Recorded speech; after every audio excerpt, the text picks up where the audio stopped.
going on, everybody? We're back. Been a while, but we got something to talk about. We really didn't have much to talk about. I know I should have probably threw a video in there just to say what's going on and keep everyone updated. But like I said in the last video, what we were waiting for when we were looking at that 4-hour breakout, this first one here, and we had that breakout, and I said, hey, we had it was right here. We had the breakout retest on the 4-hour that held. I said, I still want to say that I want to see that exact same thing happen on the daily before I start to get excited, because on the daily, like we talked about in the last video, we had smashed our head up on the 200 MA, and that's been it. That's been the iron wall. And like I said, I'm still fairly bearish. I wasn't hopeful on this breakout.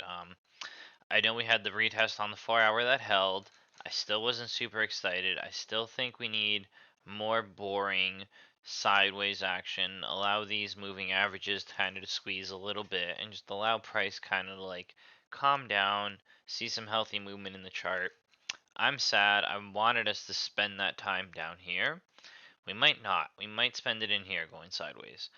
Nothing has to happen, right? The things we're about to talk about here, like these breakout, retest, support holds, continue onwards, that doesn't have to happen, right? These aren't things that need to happen.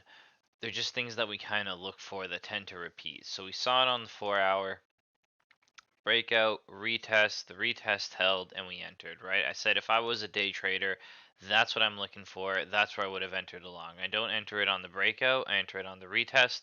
If the retest holds, enter your long, and then that also gives you an easy stop loss on the point of resistance, right? If it ends up breaking out and then going the other way, there's your easy stop loss. But that's used to be how I trade those. I'm not trading those anymore. So you do you.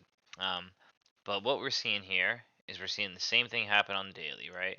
Breakout, retest. If this holds, we're going to continue probably going up for another one of these, for another test on the 200 MA.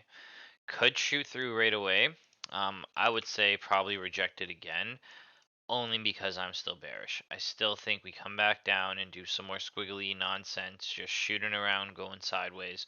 Let the moving averages squeeze, boring price action, let more of these liquidations happen. And to be honest, everybody, this doesn't look like a bottom structure to me, right?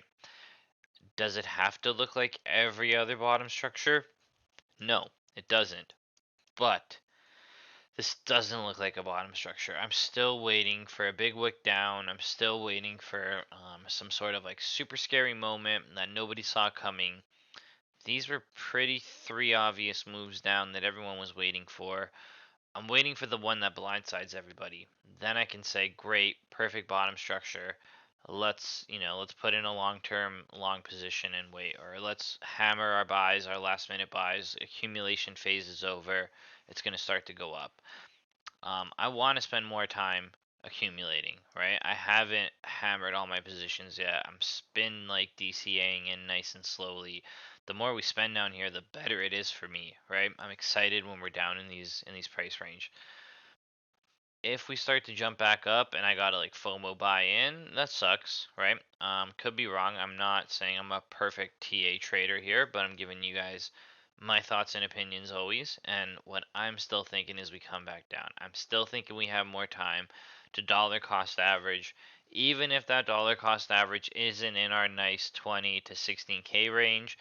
If that dollar cost average turns out to be like a 25 to 21 range and it starts bouncing in between here, I'm still going to DCA this range, right? We'll just move our zones up, we'll readjust, and we'll go from there.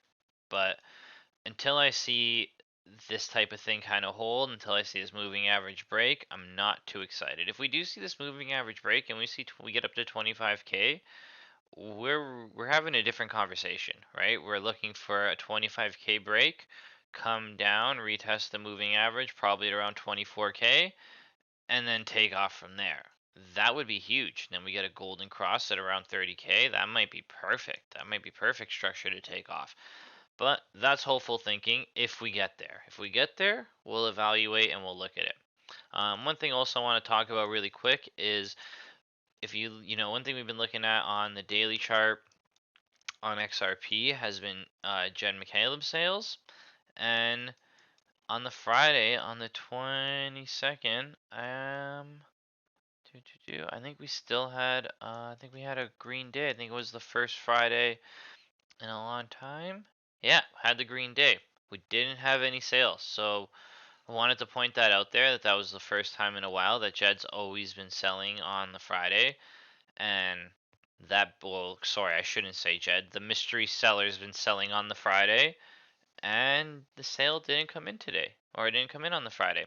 Also, he's out, right? Taco stands out. Coincidence? Maybe, but something to recognize, right? The 22nd. Take an eye. Go look for yourself if you don't believe me.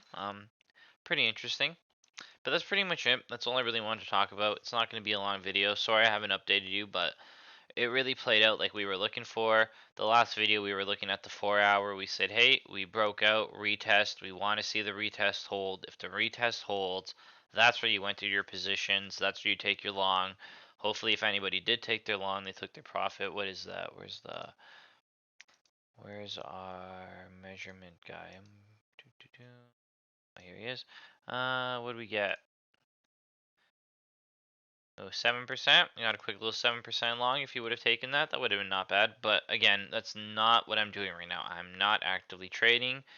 I'm just slowly filling my bags with all my favorite coins based on where Bitcoin is. Every other coin follows Bitcoin until we see some crazy decoupling event, either with like XRP getting the first coin with regulatory clarity, and then it just goes kaboomy, and Bitcoin's still going like this, doing its thing.